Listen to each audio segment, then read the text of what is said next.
Okay. Yeah. Um,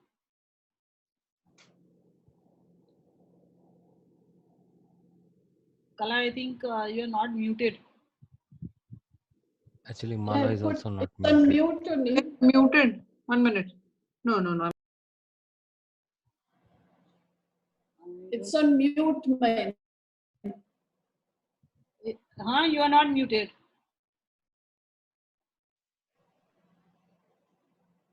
I am not finding my master control. Don't worry, we will manage. Yeah. Yeah, okay. I thought I had found it, but I can no longer. She has muted herself now. She has found the mute button. No problem. Kala is also muted. I think everybody is muted now. Yeah. All right. So we were talking about this Sumitriya and Apa, Oshadhayaha Santu. So Apa refers to all the rasas and all the jalas, and Oshadhaya is referring to medicines and also to grains. Anything which disappears after producing its seed is called Oshadhi in Sanskrit. Okay, so while Soma is considered the ultimate medicine, that is anyway there, plus all other medicines, and also all grains, of which Yava or jaw, or what is known as barley, is considered the best of all. So even for eating, barley was given a lot of importance. So Apa Oshadaya, may these be like good friends for us. Sumitraya Santu. Okay, na for na, that is for us. Also, Durmitraya Tasmay Santu. Yo Asman Dveshti. Those who don't like us, who despise us, may they be bad for those people. May they not be like good friends, but may they be like enemies for them. And also for those people whom we dislike. Okay, so this can be seen as an and or condition, where that person dislikes us and we dislike that person or thing, like this COVID virus is included in this. Okay, so the person and the thing, both when we dislike and when that person dislikes us, may these medicines be medicines and food in general be bad for that person. But may we who are dharmikas, who follow the Vedas, who follow God's prescription, may it be good for us. Mr. Chandan, you need to, yeah, you have muted yourself, right? Okay. So this is the generic meaning, the top level meaning what I have given you. But it has actually several meanings.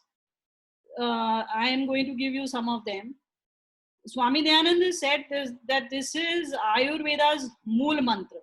Okay, it is the basis for Ayurveda, that the medicines which are given to any patient, they should be conducive for that patient and should remove the diseases from that patient. So out of the things which are conducive for us, the main one is Jala. So water, as you know, is the best medicine for us. If we keep ourselves well hydrated, it can work wonders. A lot of things which would cause disease are not caused if we have a lot of water. On the Oshadi side, I told you about Somarasa, which is seen as the nectar or elixir.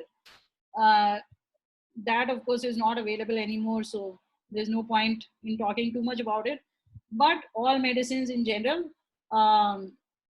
these days medicines also have a lot of side effects, so we cannot say too much. But things which remove disease, anything of that nature is good for us. And grains, and among grains also barley. See, grains are supposed to give us a lot of strength. That is why they are included here. Okay, so they are good for the body. They give strength and energy to the body. So may these be good for us. While we are praying to God, as I've always told you, all Vedic mantras are two-way. So while we are praying to God that may all these be conducive for us, it also puts this responsibility on us that may this, may we make sure that we don't pollute our environment, which pollutes further our oshadis and our jalas. May we always keep these pure. Okay, so these are the meanings which exist for this mantra. Now here I have indicated that there are 4 mantras in Yajurveda which actually have the same wordings. One mantra is half more. Okay, so I wanted to show that also to you. So I am sharing screen now.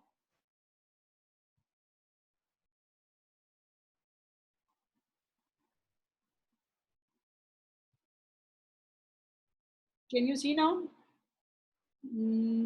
Yes. Yeah. Yes. Yes. Okay, so this is the mantra from the 6th chapter of Yajurveda, the 22nd mantra. So as you can see, this second part of the mantra is what we have here. The first part is also actually very interesting.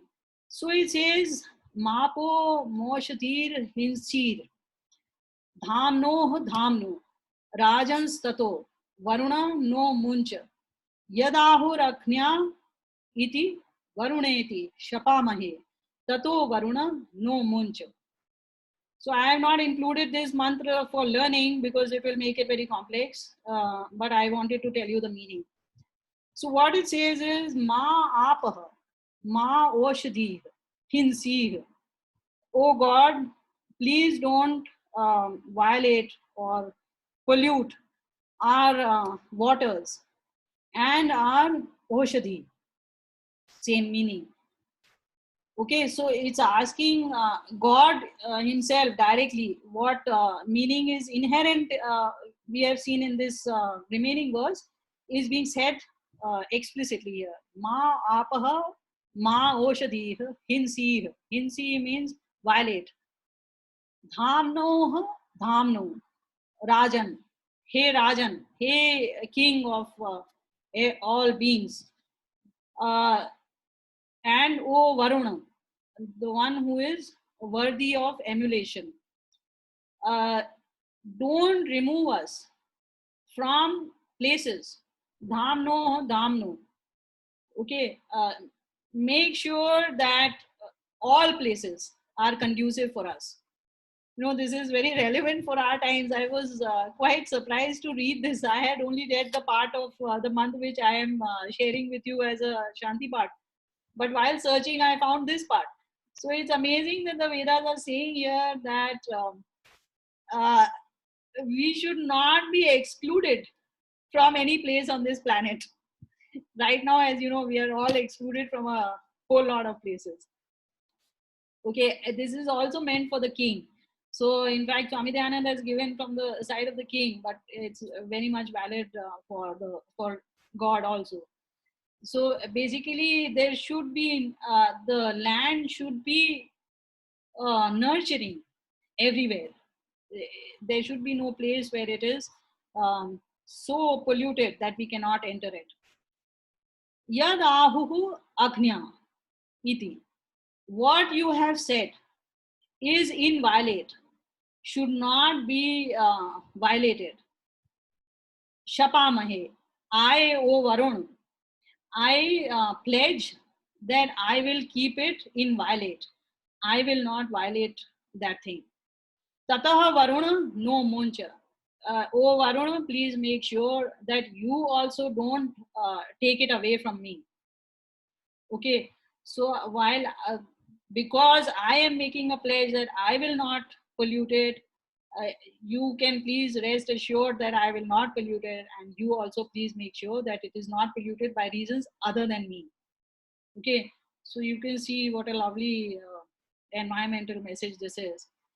And it is meant for our health and well-being. So let us say our prayer. Om Sumitriyana Apa Oshadaya Santu. I think you can unmute. Yeah. Then only I can hear you. Om Sumitriyana Apa Oshadaya Santu. Durmitriya Tasmai Santu. Durmitriya Tasmai Santu. Yo Asman Dveshti Yam Cha Vayam Dvishmaha. Yo Asman Dveshti Yam Cha Vayam Dvishmaha. Om Shanti Shanti Shanti. Om Shanti Shanti Shanti.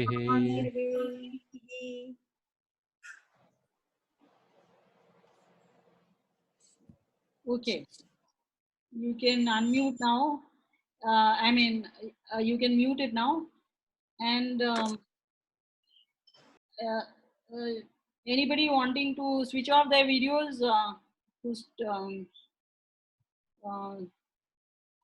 to conserve their bandwidth can do so. All right. So we start with the recap of last time.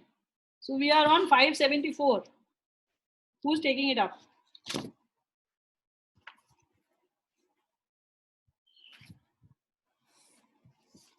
$574, folks. Somebody has to unmute and take it up. I'm sorry, this is getting a bit tough. न सर्वोच्चिति अपुरुषार्थत्वादि दोषात्. Okay, Srividya, you want to take it up? I am not sure which one are we talking about. Is it the one that talks about moksha is not the removal of everything or the destruction? Yeah, not the removal of everything. 574. न सर्वोच्चिति अपुरुषार्थत्वादि दोषात्.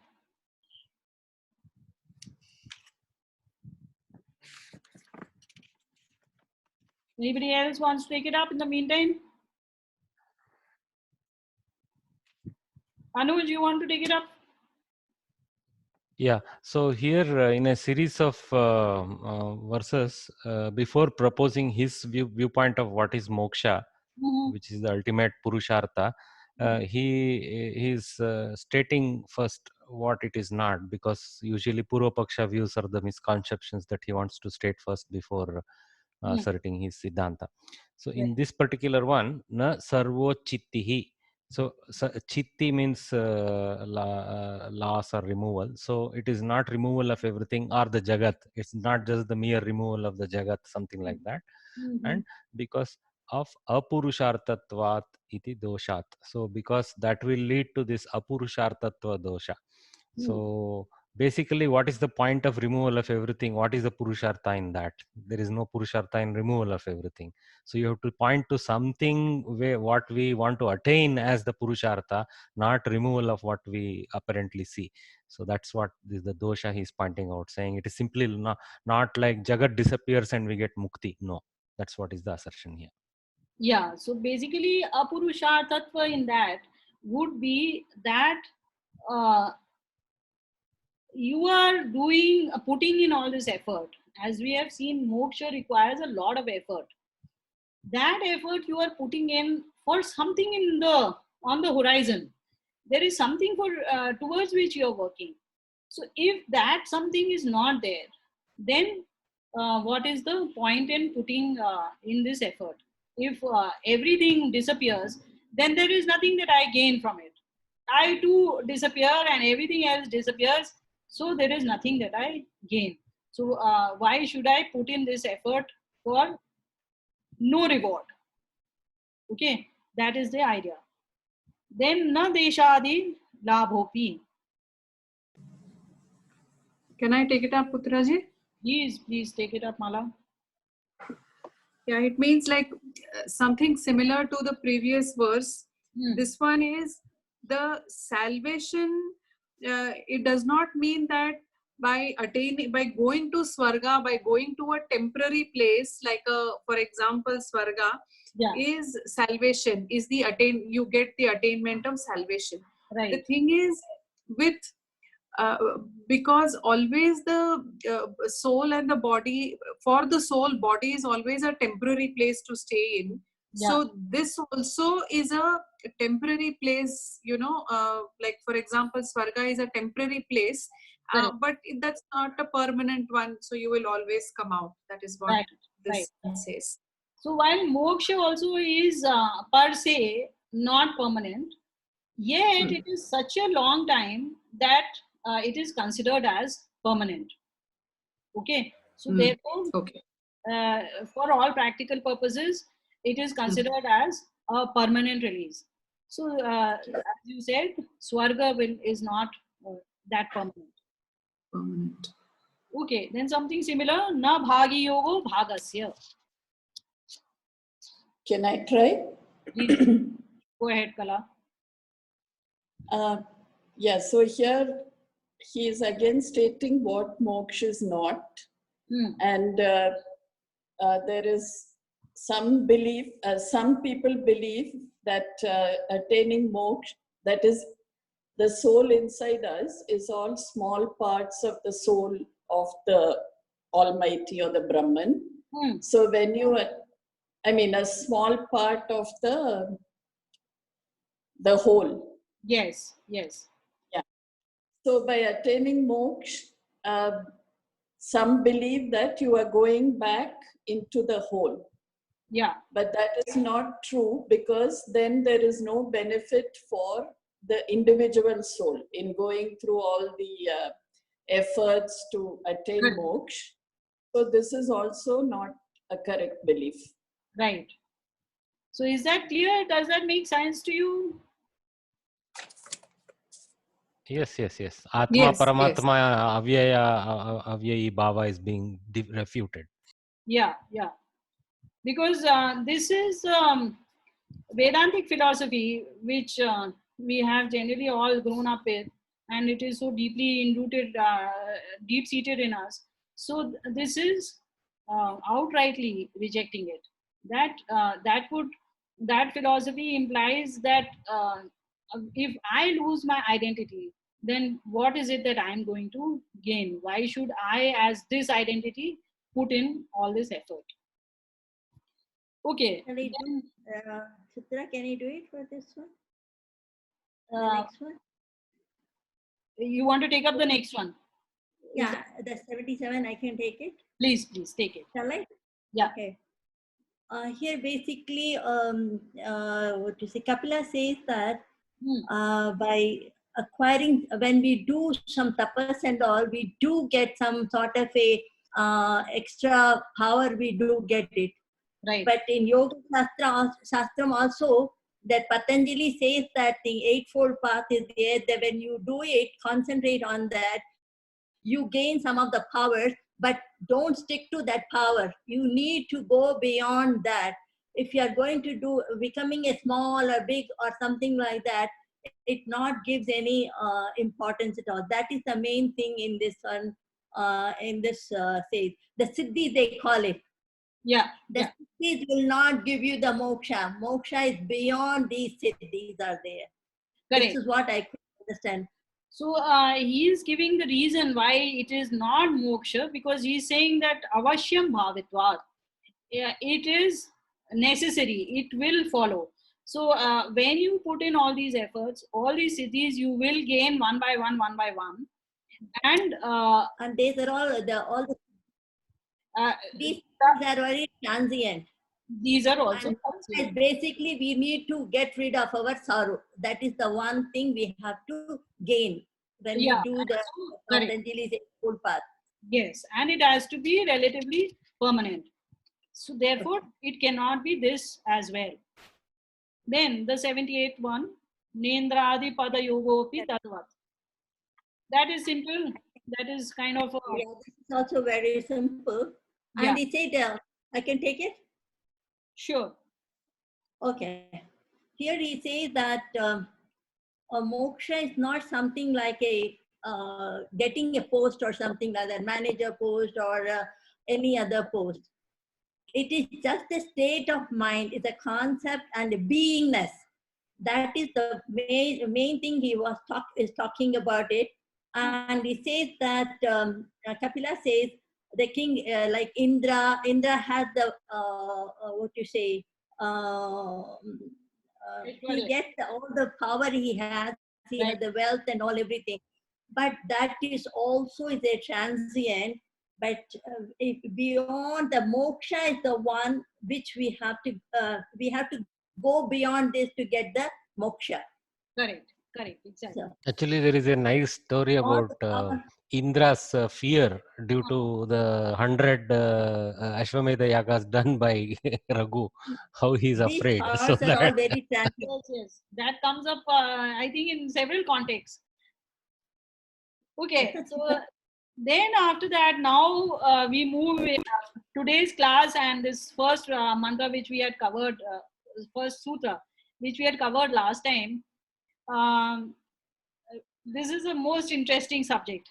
So now Kapila starts describing what moksha is. So this next sutra, that is Samadhi Sushupti Moksheshu Brahma Rupata. Who will take this up? This is the most important sutra. Yeah, so I think I remember discussing this about deep sleep being related to, almost like how the Paramatma would be. Like you're actually reflecting the qualities, because anyway the soul does not have sadness or happiness in it, right? So deep sleep is one of the status. The next is Samadhi. And deep sleep is actually, it is a status, but we are not aware of it at all. You don't know that you have attained the Brahmarupata in that state at all. Samadhi is much better in the sense that you are actually controlling your indriyas and, attaining the Brahmarupata when you are in the Samadhi status. But once you come out of it, again, you become worldly. And final thing is the moksha, which is again, how you would reflect God's qualities or, that status. And it is for a relatively long time, as we said. So what is Brahmarupata? That is that feeling of, the feeling of bliss, or, the ananda that... Okay, anybody else wants to elaborate on this? I think in the Brahmarupata, the important aspect, of course, Ananda, very correct. Yes, we are describe it as the bliss aspect. But the more important aspect is the Vachyartha of Brahma itself as being everything. So when we are embodied in this way, we are so narrow with our ahankaras, desires and limitations for my own survival, etc. When we attain Brahmarupata, we actually become Brihat. So we become all encompassing, and that kind of ownership of everything as me is what leads to bliss. So that's why Brahma is called Brahma, and that Rupa is, that's why desirable. That's what I would think. Slight variation here. See, Brahma as God is called Brahma because Brahma means big. So okay, I'm told that we can continue. Yeah, you got upgraded. I got upgraded. All right. Okay, so we call God as Brahma because he is huge. He is bigger than this universe. So for that reason, he is called Brahma. But the soul is also called Brahma because of its very unique qualities. So while it may be one step below God, but it is still extremely powerful. So that is why it is also called Brahma. So in this particular sutra, Brahma Rupata refers to Swarupata. So when you take on your form, so while on the one hand you are also closer to God in that particular state, and you leave this Prakriti behind, but the main focus is on the fact that you are attaining a state in which you alone are present without the support of Prakriti. All right. I cannot say fully the support of Prakriti, as the next sutras will say. So we'll take up the next sutra. I will now not wait for you to repeat it because it will become too cumbersome. So I will just say the sutra and proceed. You can please mute your mics. Dvayoh sabijatvam anyasya tadhatihi. So he says that out of these three, that is Samadhi, Sushupti and Moksha, the Samadhi and Sushupti, they are sabija, while Moksha, in Moksha, that bija is destroyed. Okay, so this you may recollect in Yoga Darshan also, we had talked about Sabija Samadhi and Nirbija Samadhi and so on. This Bij is a concept which is used very often. Bij, of course, means seed, but also it means that which is an ashray, support for the tree or the plant which is going to grow out of it. So any kind of support is called a bij as well. In this particular case, in Samadhi and Sushupti, they are being called sabija because we are dependent on Prakriti for them. Our bodies are still present and we are dependent on them. That is why these are both sabija. And only in moksha does it happen that even this bija is destroyed.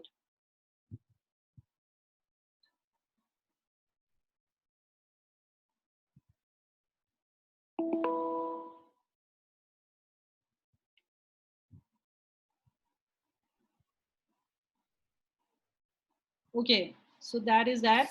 Then we move on to the next one. Dvayoriva trayasyapi drishtatvan na tudva.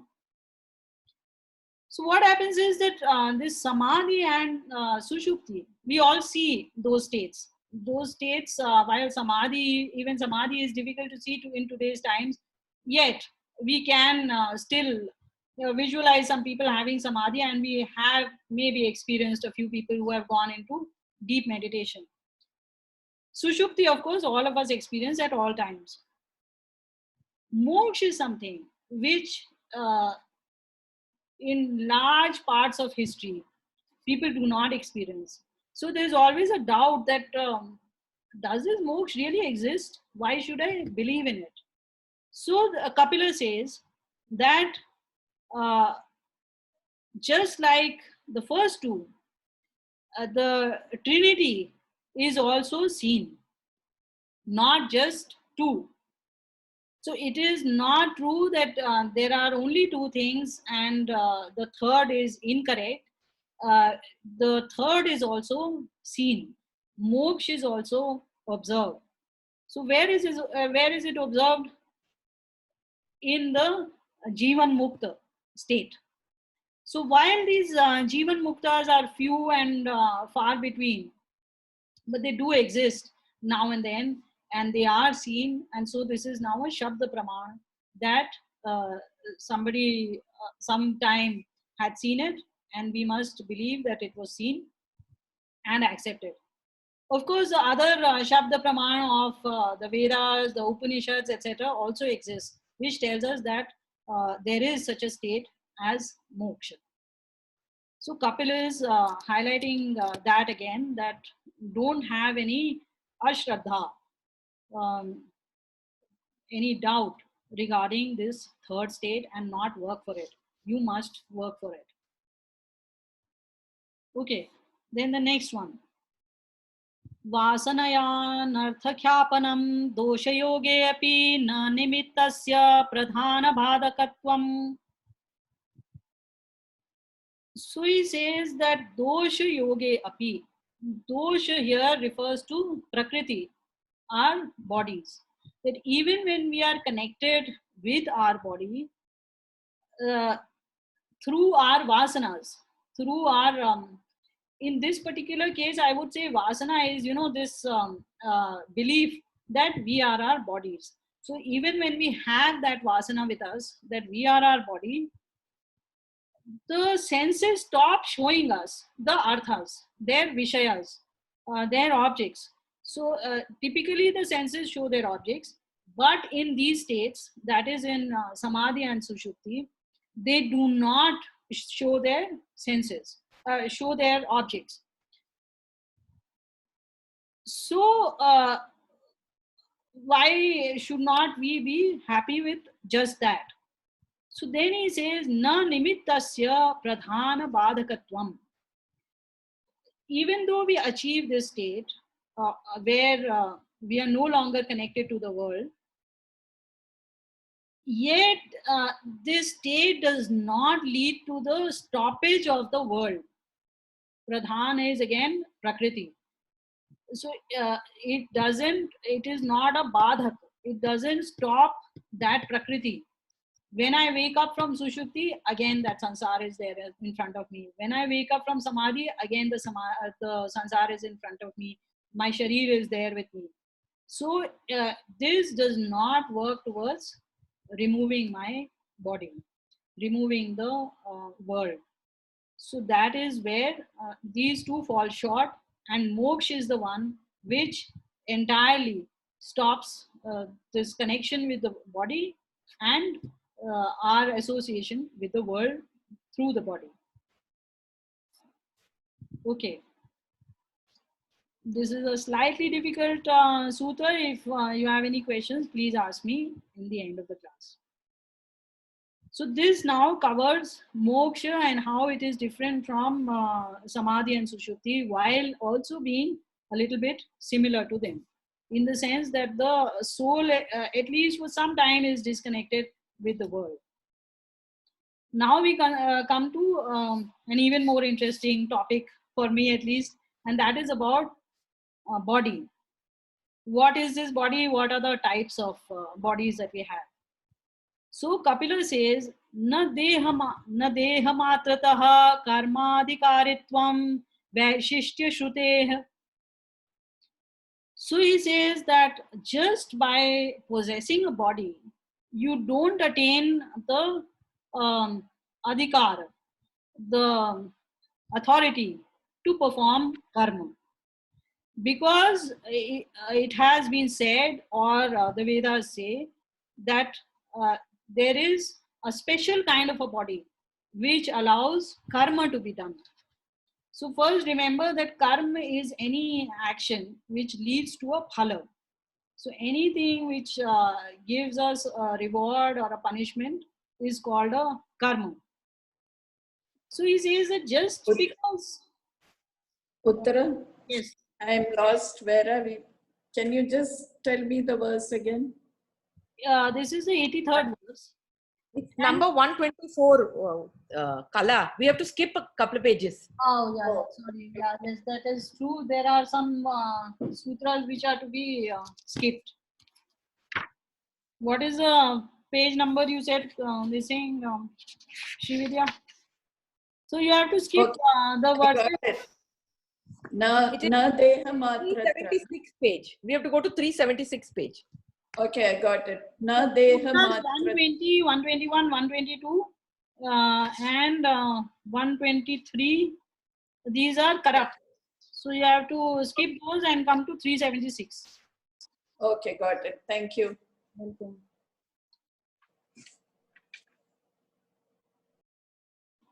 Okay, so you don't get the authority to perform karma just by on the basis of possessing a body, which is what we all generally believe, right? That any animal or any being which possesses a body is capable of performing karma. So Kapila says that that particular body which performs karma is of a special type. Not all bodies perform karma. Okay, so what are these different types and what do they do? So this is in the next sutra. त्रिधात्रयाणां व्यवस्था कर्मदेहोपभोग उपभोग देहो देहाः. So he says that the vyavastha is the situation of three, the order of three bodies is has three types of karmas, or not karmas, but three objectives, three ways in which they function, these three bodies. So these three bodies are karma deha, upabhoga deha, and ubhaya deha.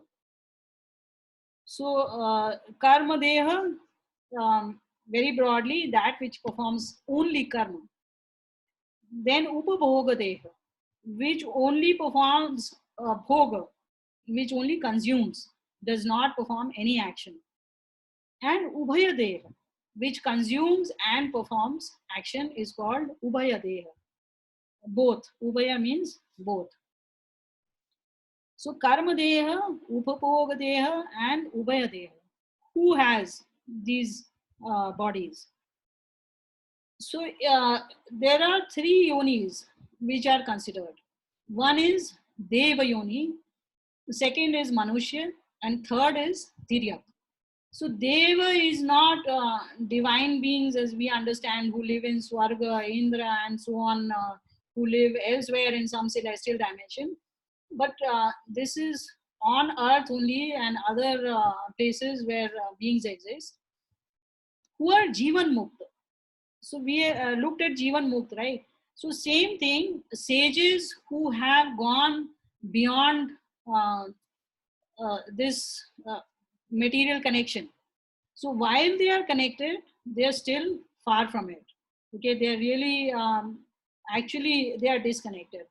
They are just continuing in this body. If we take that analogy of the car and the driver, everybody thinks that they are the car plus the driver. These people have understood that this is the car and this is the driver. Okay, so those people, they perform only karma. Karma here, actually, I have to revise my previous what I told you actually. So karma here is deed only, which without phala. So this is nishkam karma which they perform. There is no phala which they receive at the end of this karma. They just perform this karma in this world and then they disappear. So we have gone over that tradition of how the Vedas came to these four rishis. So those were typically the kind of sages who just came to bring the Vedas into this world. As far as keeping their body and soul together, they actually consume very little food even. Forget about anything else. And there is no pain or no sorrow or no happiness that they experience while they are going through their journey on this in this world. So that is a pure karma day. It only does karma. There is no phala upabhoga which it experiences. Then you have upabhoga day. Can you guess who performs only upabhoga and no karma?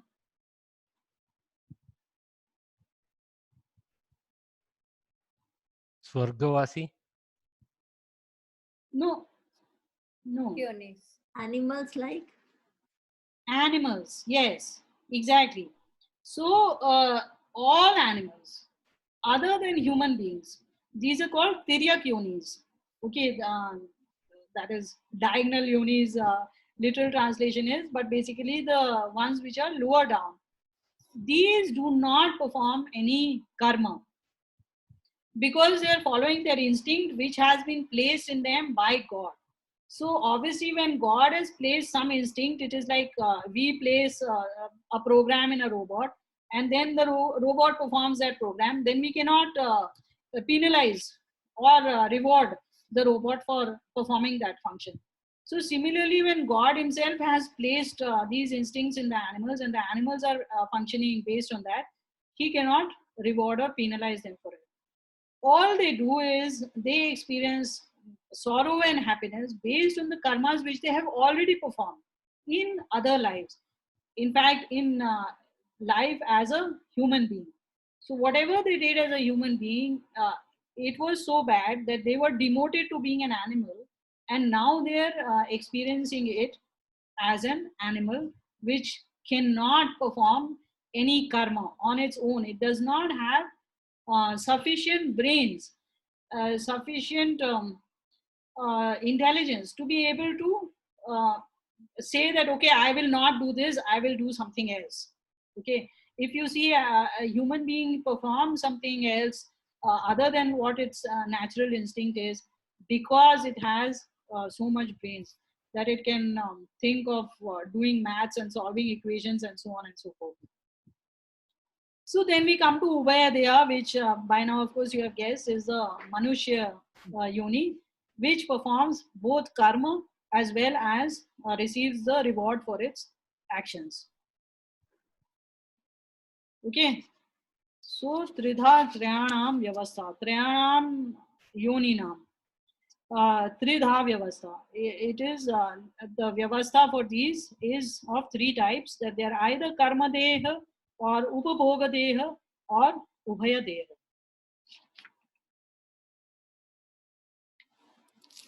Okay, I will take one more verse and then we will open up for questions. Na kinchedapya nushayanaha. So what he says is that there are this another set of beings. Among these, they are not put separately because they come somewhat under Tiryak yonis only. These are the Anushayis. So these Anushayis are, you can say, parasitic or symbiotic beings. For them, none of this exists. Neither is it Upabhoga Deha, nor is it Karma Deha. Okay. So what are these beings? So one of the examples is these trees. So in the trees, if you may recall, I have told you that there is not one single soul. There are many souls in a tree which are sharing that space. So as the tree may look like one entity, but actually it is a combination, a conglomerate of many beings. So no being individually experiences any pain or sorrow. On the whole, they will experience, and a little bit all of them probably share. I'm not too sure, but from Bose's experiment, there is some reaction in the tree. So probably the plant also reacts. That may be an instinctual reaction as well, or it's possible that these beings, none of them experience it by themselves. Then there is another state which is there, which we had studied in Yoga Darshanam actually, which is when the yogi becomes sufficiently detached. He has gained knowledge of how this chitta works. So he is able to separate the Sukshma Sharira from the Sthula Sharira and enter with this Sukshma Sharira in another person's body. In that time, he does not experience anything which the other body is experiencing, and nor does it perform karma. So neither is it an upabhogi, nor does it perform karma in that state. In that state, typically the soul can understand what is going on in the mind of this other soul or being, and what that being is experiencing, hearing, talking, all that it can probably experience. But it cannot experience the pain directly or the happiness directly, nor can it order it to perform a particular karma. It can only be a sakshi in that other body. So these are the states in which it is called Anushayi. All right. So now please ask your questions. One question that immediately comes to me is, See, karma deha, bhoga deha, ubhaya deha, clear. But isn't there a karma bhoga tita deha, something like that? So, what do you expect from a karma upabhoga atita deha? No, I mean, I'm wondering whether God is that kind of entity. That is Or he is a deha virahita. okay. It doesn't So have then a deha. Okay. So yeah. deha essentially is like a worldly matter. Okay. Yes, yes. It is connected with prakritik deha. Okay. Puttira, Yes. can I ask a question? Yes. See, you said that animals, they are having the Bhogadeha. And they just act according to their instincts. Yes. And they don't have any residue of any karma or anything. No, I did not say that. No. Do they have the residue? They Yes. have any karma? Okay. They cannot perform karma. They are not performing karma during that life. They are experiencing the effects of the karmas which they performed in earlier lives. Okay. So that's why they are born like that, animals. Yes, exactly. Okay. Exactly. Got it.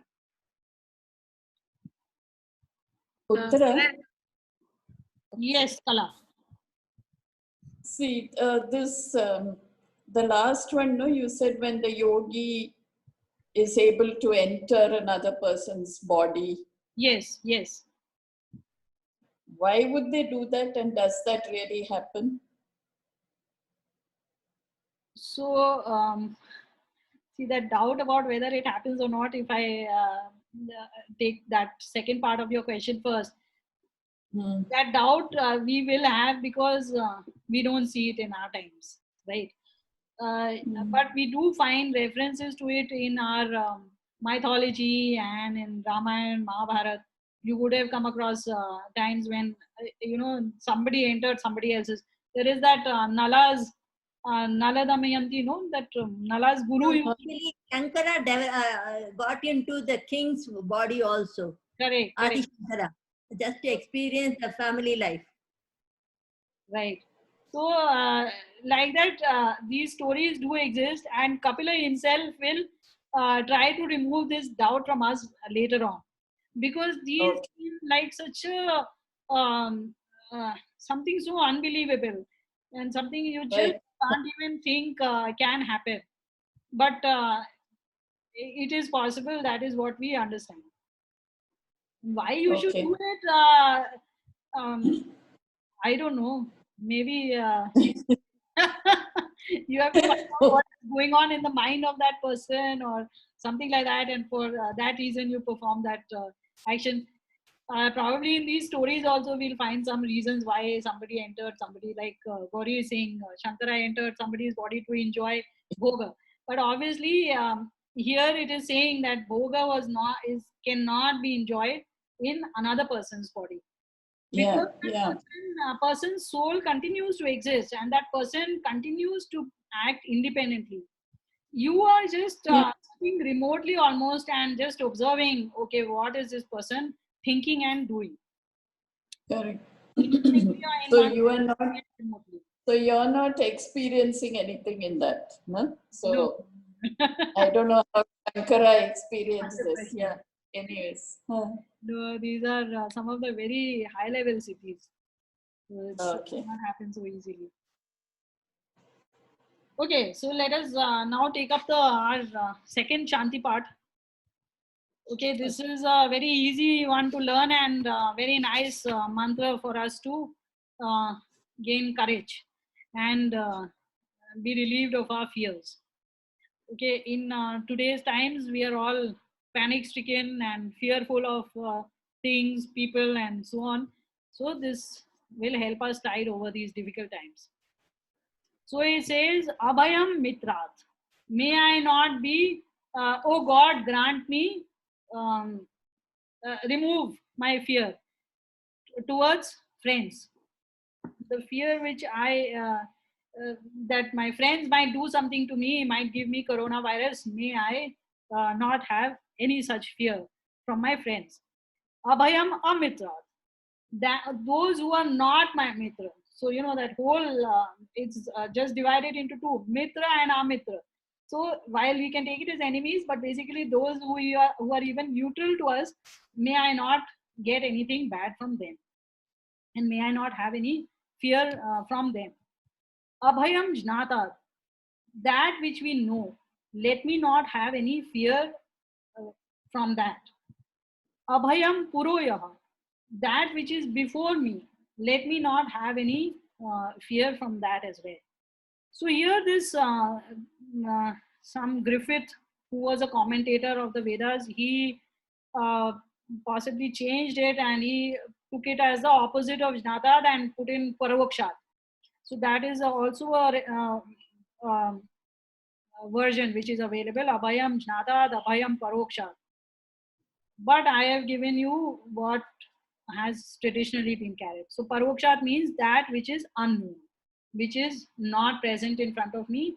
May I not be fearful of the unknown as well. Abhayam Naktam. Naktam, you know, you have heard of that. Silent Night has a German version, Silent Nacht. So that Nacht is very close to Nacht, which is night. So Nacht in, I think, Latin is the origin. So you can see the direct correlation between Sanskrit and Latin as well. So let me not be scared of the night. Abhayam diva. Nah. For us, let the day also not be, not have any fear in it. May we be always relaxed and comfortable. Sarva Asha Mama Mitram Bhavantu. Asha we understand as hope today, because that is the Rudi, all the meanings of Asha have got just condensed to one meaning, that is hope. But actually the original meaning means direction. So like you have Disha, you have Asha. Okay. So Adesh, all those come from Disha, direction. So may all directions be my friend. Directions, of course, are nobody's friend or enemy.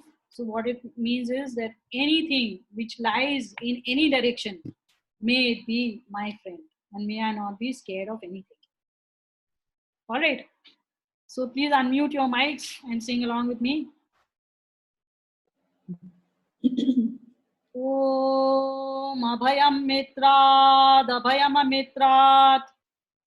Om Abhayam Mitrat, Abhayam Mitrat. Abhayam Jnatad, Abhayam Puroyah. Abhayam Jnatad, Abhayam Puroyah. Abhayam Naktam, Abhayam Divana. Abhayam Naktam, Abhayam Divanah. Sarva Asha Mama Mitram Bhavantu. Sarva Asha Mama Mitram Bhavantu. Om Shanti Shanti Shanti. Om Shanti Shanti Shanti. Dhanyavadah. Dhanyavadah. Dhanyavad. Okay, if any more questions are there, you can please send me on WhatsApp. Don't have any hesitation about that. No, I think this was good. I'm glad we started. Yeah, I know. Some difficulties are there. I'm not able to see your faces. Your responses are not there, but it's okay. We learn together. Now you can feel happy. Good. Nice to see. Okay, see you folks. Okay. See you Thursday. Thank you. Thanks, Uttara. Thank you so much. Okay, Thank you, ma. Bye-bye. Thank you. Namaste. Thank you. Next week. Next week.